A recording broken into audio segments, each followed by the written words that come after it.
Aku itu kan lulus 2016. Banyak orang kan kemarin-kemarin ada nggak sih berita acara sumpah, tapi memang aku tuh kan orang yang nggak pernah mau show off sebenarnya. Aslinya gue tuh pemalu banget jujur ya. Jadi pada saat aku ujian PKPA, ya aku tuh kesayangan Presiden KAI Pak Cucu. Sampai hari ini pun setiap hari Pak Cucu selalu motivasi aku, Pak Presiden langsung yang kamu itu pasti bakal sukses dari awal nih ya, dari tahun 2016. Kamu pasti bakal sukses. Kamu harus show off di luar kalau kamu tuh pengacara.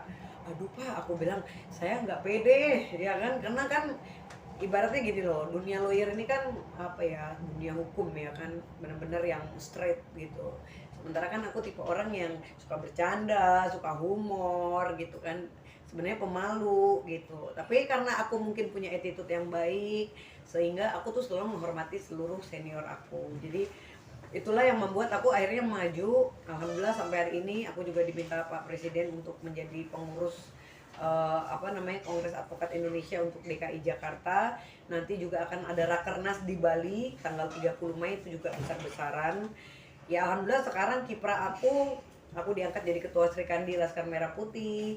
Terus sekarang juga aku juga kan memang sudah berjalan ya law firm aku Kumala Lubis and Partners. Aku juga dibantu partner aku, senior aku Bang Denny Lubis, karena kita kalau namanya menjadi pengacara nggak bisa sendiri ya kan, jadi kita harus menggandeng partner. Nah enaknya nih kalau dunia pengacara kita bisa bekerja sama sama lawyer rekan-rekan yang lain dalam menangani kasus. Nah kemarin mungkin heboh ya kan, viral tiba-tiba BRB membela ya kan kasus pencabulan. Sebenarnya jujur aja, aku membela itu bukan berarti aku setuju. Sekali lagi aku selalu bilang, karena itu heboh banget aku sampai dihujat. Justru aku tuh pengen tahu backgroundnya kenapa sih orang ini bisa melakukan pencabulan, dan itu kan akhirnya viral gitu.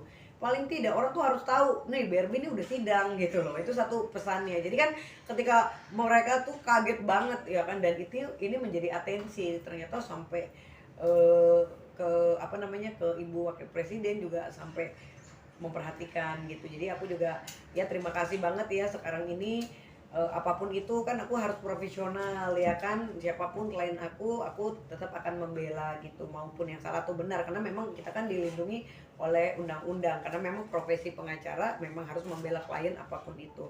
Tapi pada dasarnya aku tidak setuju dengan perbuatan itu. Nah alhamdulillah aku juga sekarang ada kasus juga, ini juga seorang perempuan yang sebetulnya beliau ini adalah korban tapi kok malah jadi divonis bersalah gitu. Kita doain aja nih, makanya pergerakannya saat ini yang penting semua rekan-rekan media, teman-teman semua udah tahu bahwa oh ternyata Barbie itu nggak halu lagi, ternyata Barbie itu benar-benar jadi pengacara, ternyata Barbie itu punya law firm sendiri.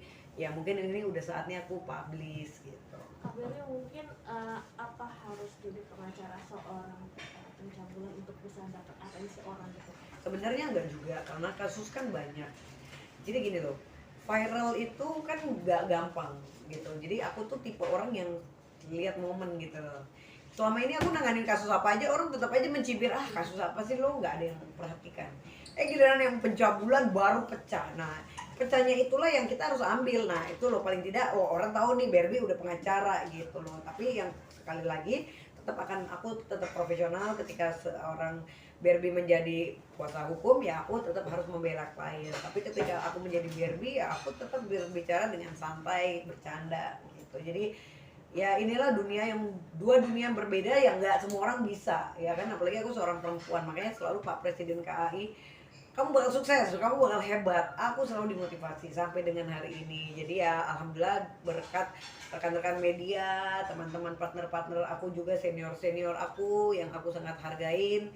Alhamdulillah sekarang sedikit banyaknya orang udah mulai tahu kiprah aku. Doain aja mudah-mudahan aku bisa seperti Bunda Elsa Sarif, karena aku juga sekarang mewakil sekjennya dari Bunda Elsa Sarif untuk Perkumpulan Advokat Indonesia. Bicara soal sama perempuan, kenapa tidak akhirnya memilih jadi lawyer pihak korban ketimbang dari si pelaku ini? Karena kontroversi itu penting sih kalau menurut aku ya. Iya, aku suka yang kontroversi.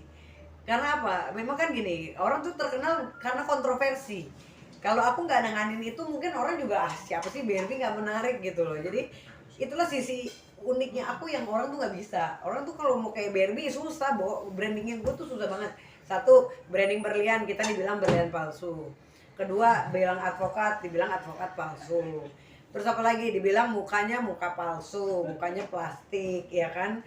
Terus apa lagi, semuanya tuh palsu, tapi rating Barbie itu nomor 1 gitu kan. Bentar lagi mau dapat award, bentar lagi aku juga mau tinju. Di tanggal 12 Juni aku akan melawan Irma Darmawangsa. Jadi akan pertandingan tinju selebriti dan itu akan pecah banget. Jadi aku tuh akan membuktikan hal-hal yang nggak mungkin tuh tapi di Barbie tuh mungkin gitu loh. Itulah uniknya, makanya kayak aku kan, orang bilang Ratu Halu tuh ih malu. Enggak, Ratu Halu the one and only. Itu legend banget. Kenapa Boy William tuh sampai hari ini terus Barbie terus selalu. Aku tuh apa namanya selalu diajakin, yuk bikin konten, yuk ini itu. Uya Kuya juga sama. Jadi gini loh, kita orang yang punya konsep dan orang nggak bisa ngikutin. Nah itu yang mahal. Jadi kan banyak orang artis cuman menter-menter ya, contoh kayak zaman sekarang cewek ya seksi-seksi doang di TikTok ya kan, tapi nggak ada isinya. Jangan kayak gitu, lo harus benar-benar punya something yang kamu harus berani maju, berani ambil resiko. Kayak gitu kan kontroversi, resiko kan, kok kasus pencabulan tapi orang tahu tuh Barbie udah jadi lawyer, nah, udah terus so what gitu. Tetap aja aku dilindungi undang-undang ya, tetap hak aku kan udah tanda tangan kuasa hukum ya, aku tetap akan membela. Tapi hati nurani tidak membela, hati nurani itu hancur sekali karena seandainya itu terjadi dengan anak gue juga aduh gila ya, nggak ngebayang gitu. Makanya itulah yang kenapa aku mau ambil, karena aku ngerasain banget korban-korban. Nanti kan sidang lagi tanggal 17 pemeriksaan saksi-saksi di Pengadilan Negeri Depok gitu. Berarti nggak masalah kalau misalnya melawan hati nurani kontroversi asal demi viral dan disitulah uniknya, disitulah kita akan mengambil tema ceritanya gitu. Kalau nggak gitu nggak ada cerita kan, bener ya sih? Kalau nggak gitu kan, kalau misalnya aku cuma sidang doang, membela doang, misalnya membela orang yang membela korban, ya nggak menarik gitu loh. Tapi ketika kontroversi, orang tuh pasti penasaran nih si Barbie ngapain lagi, ini apa lagi.